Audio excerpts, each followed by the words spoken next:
Merry Christmas, my noble band of outlaws. Outlaw Samurai coming at you live with a video on this. No, it's not the Wakazaki. This is the full-length katana. The Honshu Boshin katana. You see it has the acid etch thing. Same, basically same material specs as the other one. Thermoplastic, rubberized grip, pommel, discard. If you want... Okay, there's something new about this. This has a rattle in it. Like an auditoriable rattle. A little bit of a quality control issue there on the katana. But on the Wakazaki, everything's solid. The blade is made out of 1060 high carbon steel or medium carbon steel, whichever you prefer. Let's see here.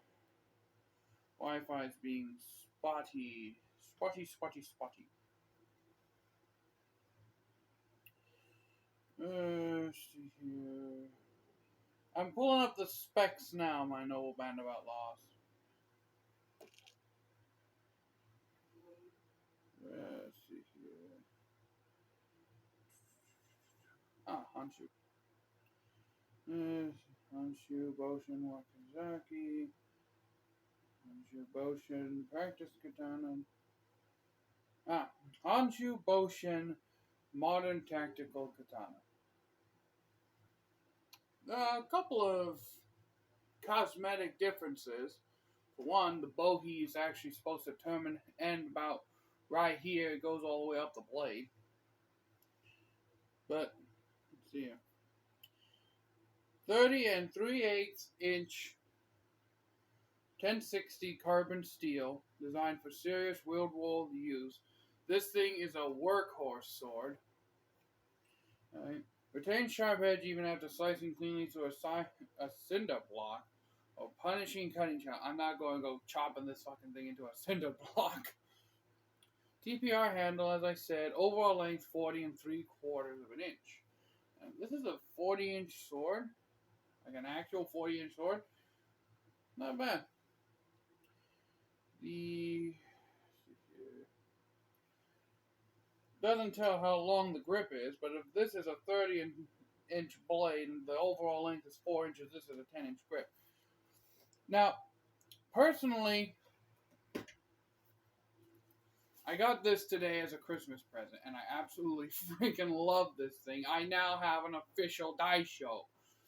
Although, I never would have thought that my first die show would be a modern tactical katana and a modern tactical Wakazaki, but still.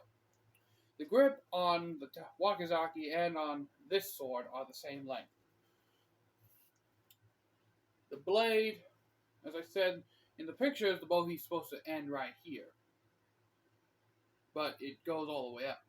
The light makes this thing is really freaking shiny. I mean, it has a mirror polish on the mune. And then the spine is completely satin. But yeah. And just holding this sword in my hand. Well, we got some play in the tang, too. Like, I love this sword, and I'm going to love it for as long as I have it. It's a Christmas gift, so I'm never going to do anything with it aside from keeping it and cutting with it. But still, as a reviewer, I have to give my honest opinion. And I honestly love this sword, but there are a few little quirks that we have found out on camera. A audible ring. But aside from that, everything's tight. Just a loose wiggle in the suba. And I feel the tang. Yeah, I can feel the tang want to move when I shake the blade like this. Obviously, when you swing a sword to cut, you're going to cut and not suddenly stop halfway, but still. It's got the same grip configuration as the Wakazaki. And I've been trying to avoid the elephant in the room here. on this sword, but look at the spine of this thing. Just like the Wakazaki, distal taper is a foreign subject to this thing, which makes it really blade heavy. When I hold it out like so, I can feel the top quarter of the blade wanting to go down. So this is a very blade heavy sword. The point of balance is about 5 or 6 inches away from the grip. Aw. I just noticed. I didn't even notice this until now. But there's another acid etching on this sword that says, "Love you, son." Aw.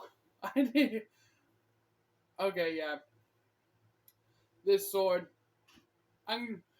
I can now officially ignore all the shit I was talking about earlier, but as personally myself, but as a reviewer, again, I have to tell you what it is. Yeah, TrueSwords.com, which is where my parents ordered this from, because I showed it to them, offers an engraving service. I think the first 15 characters are free, after which it costs you then, but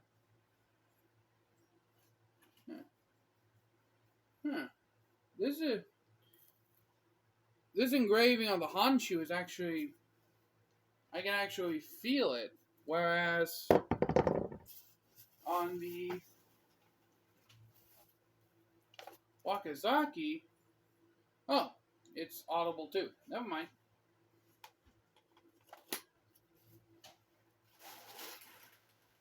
But yeah, I didn't even notice that until I really started looking this thing over. And the funniest part is it's right at the point of balance too. But yeah. We got some very ever so slight bulging right there at the tip. But for a $130 sword, you really can't complain much. I mean, it comes and does what it's supposed to, and you can always just, like, I'd imagine about 15 passes over each side with a work sharp will get that trued up, no problem. But yeah, I'm kind of doing a little bit of a rambly kind of showing. So I didn't do an unboxing of this, but I did open it as a Christmas present. So first ever sword I'm reviewing that I didn't do an unboxing for first. But yeah.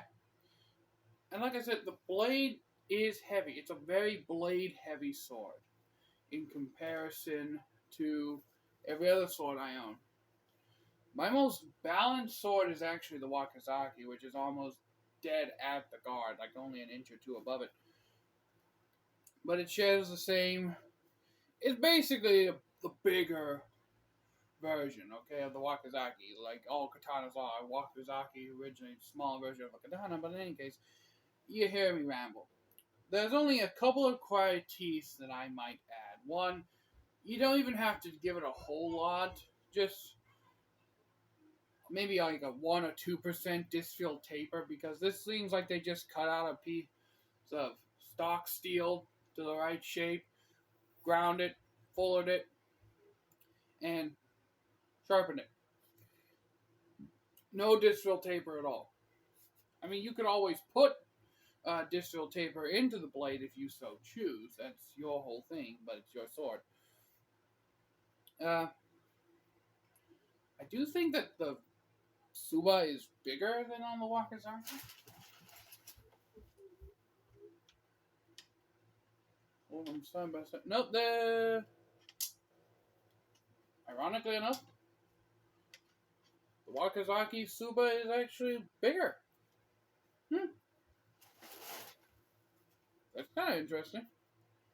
Yeah, I do have to address the elephant in the room here and say that this is a very blade heavy sword. Now, Eric Hewson, he also has this sword, and he got it to the point where it just laser edges through paper.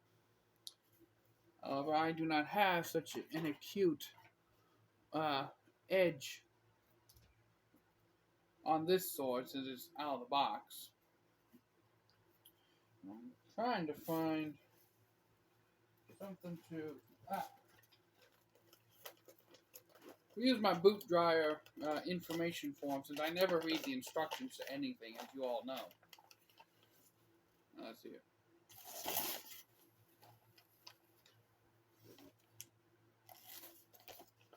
I mean,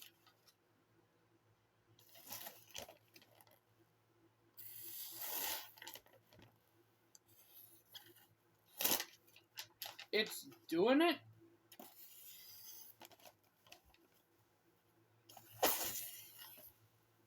but not very well. I already knew that this edge felt sharp because I can push onto the blade and skip my thumb across it, and like I'm actually pushing on this blade hard enough to cut, and it's not doing anything. So yeah, this is definitely going to have to go to the workshop a couple of times before I can cut with it. And just so I can make everything nice, fair, and equal, I'll also put the Wakazaki through the workshop. I'm not sharpening the whole blade.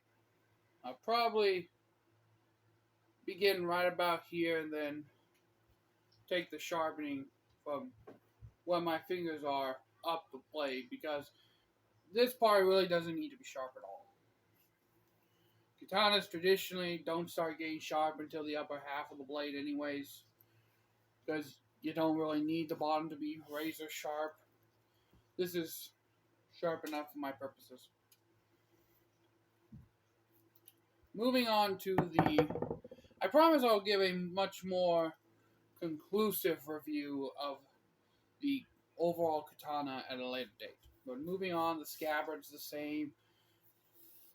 Black matte. Basically, everything I have to say, basically, all the critiques and shit I said about the all you really gotta do is watch my Wakazaki videos on the videos I made on the Wakazaki, and you'll be able to understand that this sword is basically just the bigger version of it, with a bigger blade, like an extra foot of blade on the damn thing. But in any case, with that in mind, until next time, my noble band of outlaws, Outlaw Samurai, tells all y'all, be crazy rednecks, be safe in using your weapons, and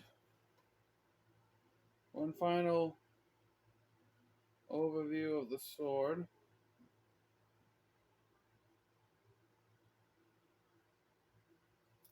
I'm out. Peace.